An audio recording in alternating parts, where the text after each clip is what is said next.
So hi, it's Jo Bingham and welcome to my channel. I hope that you've been enjoying the recent uploads about colour pencils, both Caran d'Ache and the Derwent pencils. So today we are going to be doing another colour pencil video with a different brand called Lyra.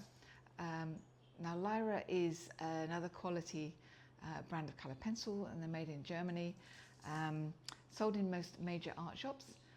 But the reason for today's video is not necessarily to persuade you one way or the other whether you think that you should go and buy these pencils. Is a lot of people often, when they're dabbling in colour pencil, they'll go and buy a tin of 12 pencils, and then of course, you know, what can you do with 12 pencils? So I thought, well, let's have a go and see what I can do with 12 colour pencils. So I'm doing a little picture of a poppy, just to show you that, you know, with a small range of pencils you can still do some, you know, some decent drawings.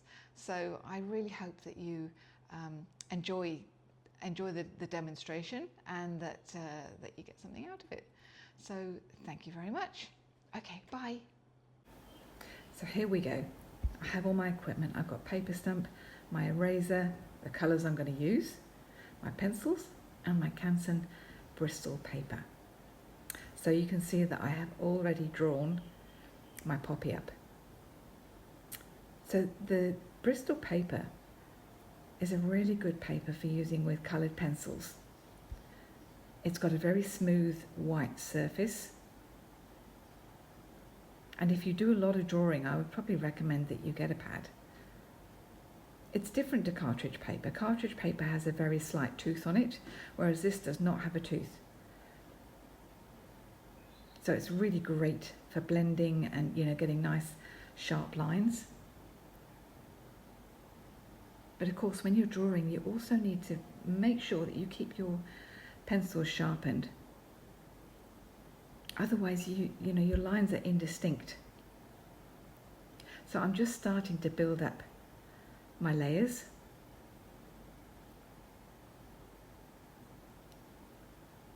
And I tend to use, so you will have seen that I took out yellow, red, the two reds, the cool and the warm red, yellow and orange. So I layer all of those colours and start to build up my colour. And I'm just using my pencil stump now, just to start blending. So you can see that the colour is getting a bit thicker now. So Lyra pencils, or Lyra, is actually one of the oldest companies producing coloured pencils. And they're actually a really budget-friendly brand.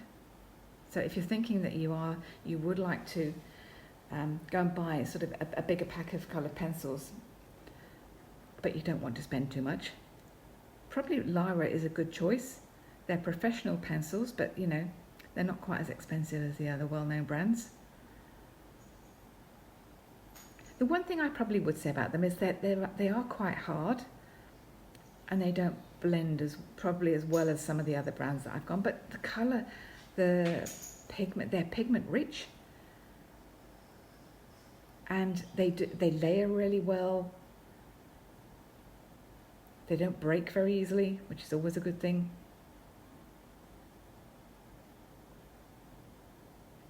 And they have a good range of colours. They do, you know, they do really big packs. So I would recommend them. As you can see, with my shadow colours, it's always difficult to get shadows in red. So I've actually chosen brown, blue and green. But then you always need to overlay the red over top, because you still want it to look red. So I'm still blending and layering and adding to those colours.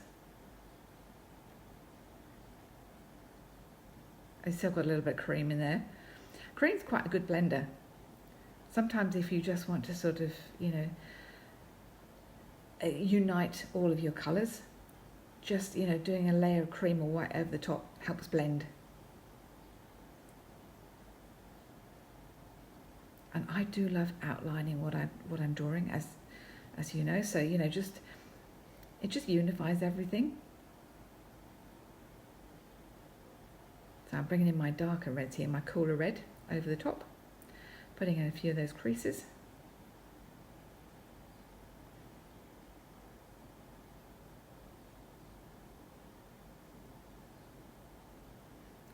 you see how the blue, putting the blue really sort of makes it more of a statement rather than being just a symphony of reds. Suddenly putting the blue, it's like, oh, okay, I can, you know, oh, that's interesting. So I'm going to bring in some more blue in a minute, just down the bottom.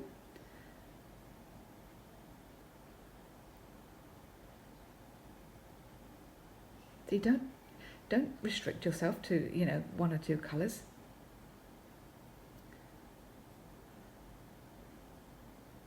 Well, I hope that you enjoyed my demonstration. And I hope that you have a go as well. So I did that with about 6 colours, I think.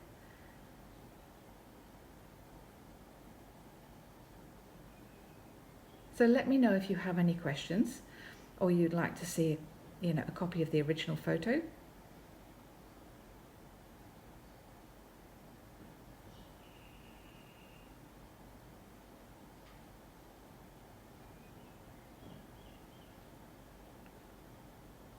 So you can still see some of the, I'm still sort of playing around, I'm just playing around with tones and just making sure that it's, you know, it works tonally so that I haven't got one petal that doesn't work with the others. Can you see how that outlining, it just strengthens everything.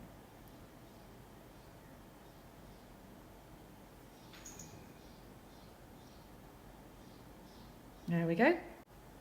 One red poppy in Lyra coloured pencils. Hi, it's Jo. So I hope that you enjoyed that demonstration of drawing a poppy and that you sort of, you came to understand that, you know, it's not straightforward. It's not just a case of putting a couple of colours on and blending them and, you know, you get to where you want to be. It's layering many different colours and making those assessments as you go along as to, you know, whether to darken, lighten, strengthen, make more red, make more orange, make more purple, or whatever it is. And the results are not, they're not realistic, but they have this wonderful alive quality to them. You know, so I won't say they jump off the page, but they're unusual and they're attractive, and they're different. You know, they're not watercolours, but they have the quality of their own. So I really hope that you go away and, you know, draw your own poppy or draw your, you know, take a flower from the garden, you know, and use a limited palette and just see what you can do. So I really hope that you enjoy it, and I will see you next week. Bye.